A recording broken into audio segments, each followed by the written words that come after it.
The internet gave us a whole world of exciting new possibilities. So I guess this is a story of how it changed our lives.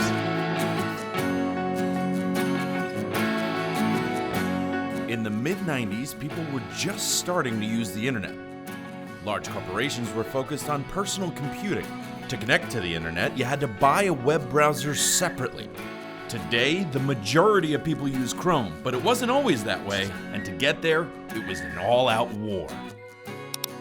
Netscape's Navigator was an early pioneer in internet connectivity. In 1995, Netscape controlled 80% of the browser market and looked poised to stay in control. On May 26, 1995, Bill Gates sent out a memo to Microsoft employees announcing that the internet was their future, not personal computing. You can't just keep doing the same old thing you were doing before. On August 9, 1995, Netscape went public. Their stock started at $28 a share and closed at $58 a share, making the company worth more than $500 million.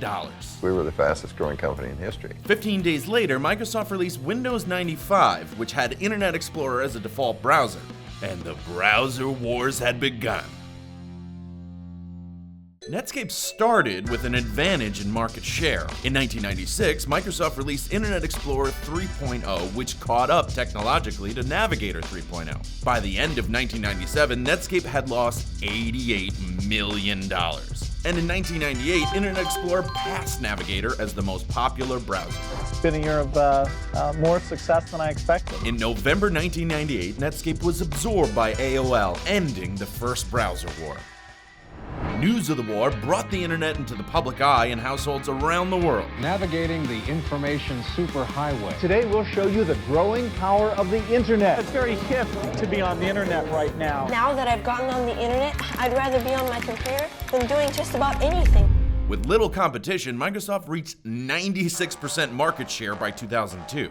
Mired in an antitrust lawsuit, Microsoft sat back on their lead and offered very few upgrades to their software. Users became frustrated, opening the door to the upstart Mozilla Firefox in 2004. For the next 6 years, Firefox gathered a 30% market share. But the market had gained big players like Apple's Safari and Google's Chrome.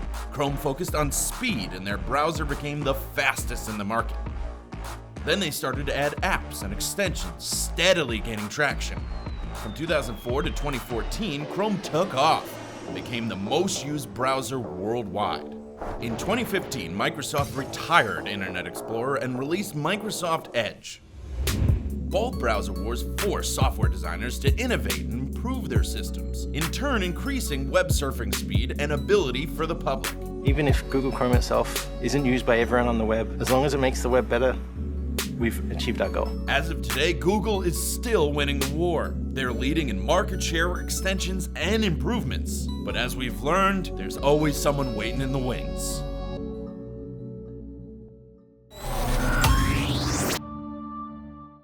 So what do you think the next great browser innovation will be? What should it be? And how will it affect the world?